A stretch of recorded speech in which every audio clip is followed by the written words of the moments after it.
Thanks, John. So as John mentioned, we're going to go through Section A, the right-of-way rules, and those include Rule 10, which essentially is port starboard, Rule 11, windward leeward, 12, which is overtaking boat, or as we like to say, don't run me over, and 13, which has to do with boats tacking too close. So we're going to go ahead and dive right into Rule 10. And as we do that, you'll see in the slides how the software creates a simulation of the scenarios and different scenarios we can have around these various rules. So let's go ahead and jump in. Before we do that, there's an important concept that is relatively new to this version of the rule book, and that is there are really only 2 hails in the rule book that are required. In past versions of the book, in past years, there were more, but right now it comes down to 2. One is protest. If you elect to protest another boat, you must hail that boat protest. And the other has to do with Rule 20.2, and we'll get into that when we cover that particular rule. So let's jump into Rule 10, opposite tacks, one of the most basic rules of our sport. This is the port starboard scenario, where port has to keep clear of starboard. And on its surface, it seems very straightforward and very simple. We're using simulation. We're going to show how a very simple concept can get a little more complicated when we have boats actually racing out on the water on the course. The rule also goes on to talk about the definition of a tack. So how do we know which boat is on port and starboard? That becomes even more important when boats are going downwind, particularly if one is sailing by the lee, and we'll show a scenario related to that. We'll also talk about what it means to actually keep clear. And keeping clear is defined in the rule book, and we'll see keeping clear repeated over and over again in multiple rules as we go through them. But essentially, keeping clear is as simple as the right-of-way boat needs to be able to sail her course with no need to take avoiding action, and if the boats are overlapped, the right-of-way boat can also change course in either direction without immediately making contact. So as we go through the scenarios, I think the language will come alive when we see the pictures in the video, but there is definitely a pretty clear prescription of what keeping clear actually means. So let's take a look at the scenario. Here we have 2 boats, port and starboard, green on starboard, blue on port, and they're coming together. The way the simulation works is it'll replay several times, so you can see these boats converging, and you kind of get a flavor of where they are, initially at position 1, then 2, then 3. Okay? So as they come together, the question is there a foul here? Certainly green seems to think so, and blue.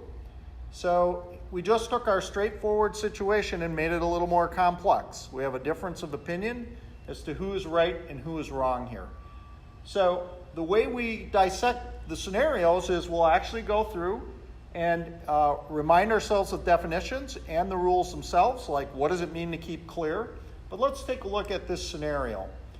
I should have mentioned up front, but in all cases, the wind is coming down our screen here. So these boats are sailing upwind, the wind's coming down the screen. We always assume that if there's a protest for purposes of this seminar, the protest is valid, meaning the word protest was hailed, the protest was filed on time, and so in that we generally don't have contact between the boats. So let's assume that.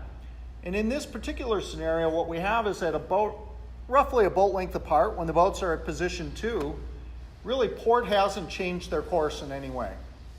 And at that point, it's a really critical juncture in this crossing, because at that point, starboard has to make a decision.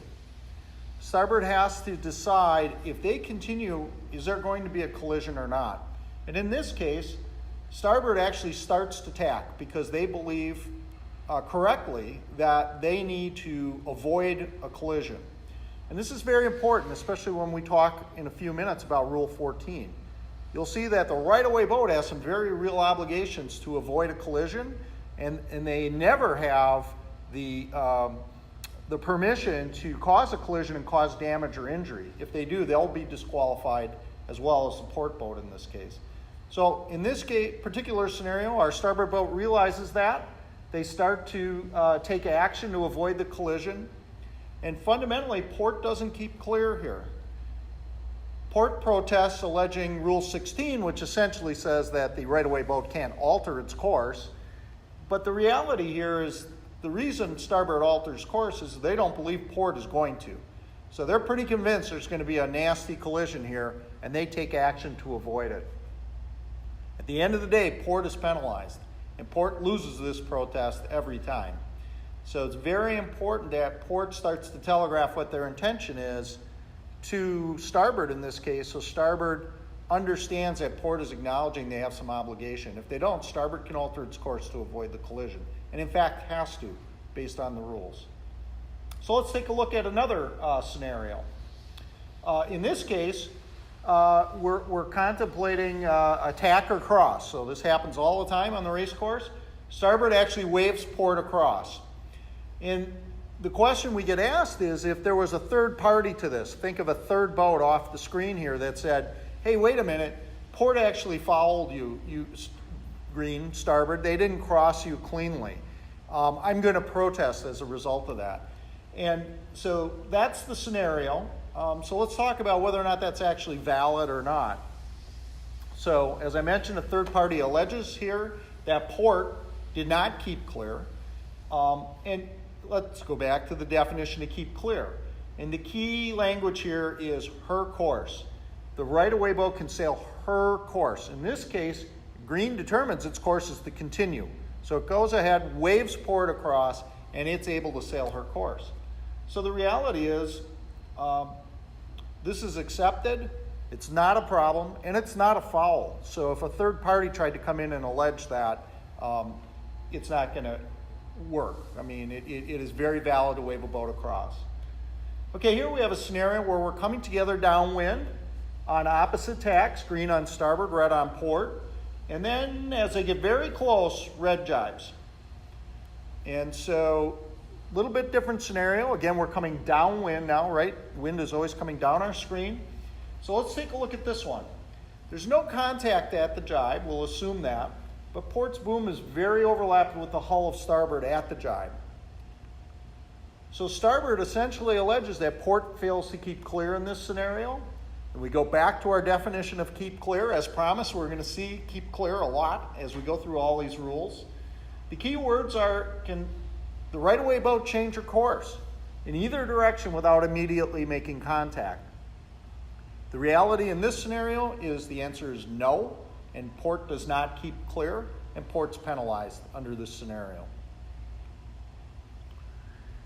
Here's another scenario we see, particularly in boats that sail downwind by the lee.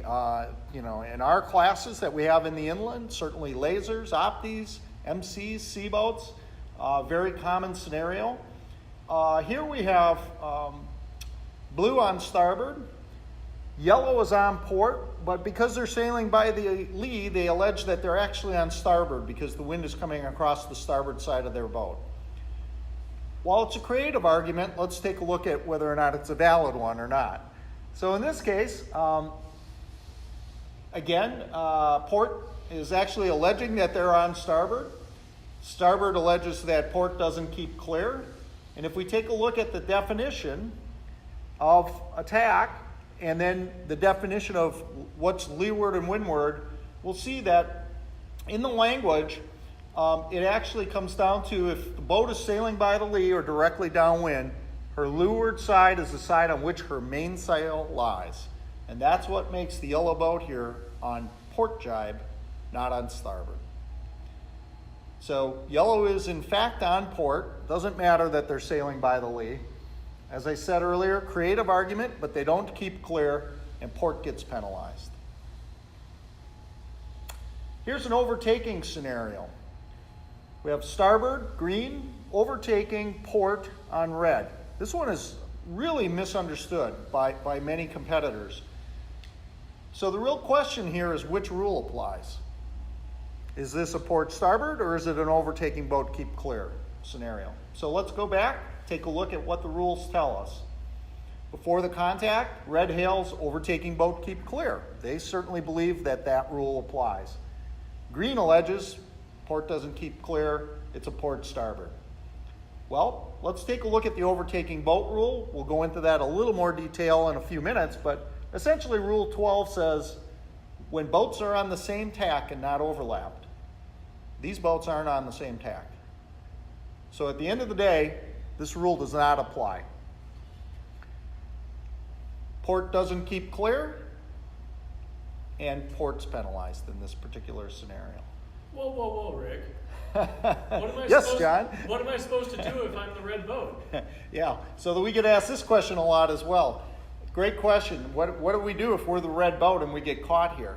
And the short answer is red has to anticipate. They have to anticipate in advance and avoid getting themselves in this situation where they're right in front of a starboard boat, because if they do in fact get in their way, they foul them. Here's another scenario, upwind, downwind. So now we have green coming downwind on starboard, red going upwind on port. Again, very common scenario that we see in just about every race at some point during the race. And both boats in this case asserting that they have the right of way. So red alleges she's the lured boat. So windward lured, windward boat keep clear. Green alleges red does not keep clear, it's a port starboard. So you can see in very simple scenarios how there's a very, very different point of view here between these two competitors as to who's right and who's wrong. But if we take a look at the windward lured rule, which we're going to go in more detail on just a minute, it says when boats are on the same tack and overlap. These boats aren't on the same tack. One's on starboard jibe, one's on port tack going upwind. So Rule 11 does not apply between the boats on different tacks in this scenario. Red does not keep clear, and red gets penalized. Very important that we're crystal clear on are the boats on the same tack and jibe or not, because it has a large bearing on which rules kick in. So to recap, essentially what Rule 10 says is starboard has the right of way. Starboard also has obligations not to cause a collision and has the rights to actually alter its course to avoid a collision if it needs to. We talked about the definitions of what port and starboard actually mean, especially with regards to boats sailing by the lee. And we talked about this restriction of the right-of-way boat does need to be able to move or change its course in either direction immediately after the boats converge. So that's it for Rule 10, and I'll turn it over to John, and we'll jump into Rule 11.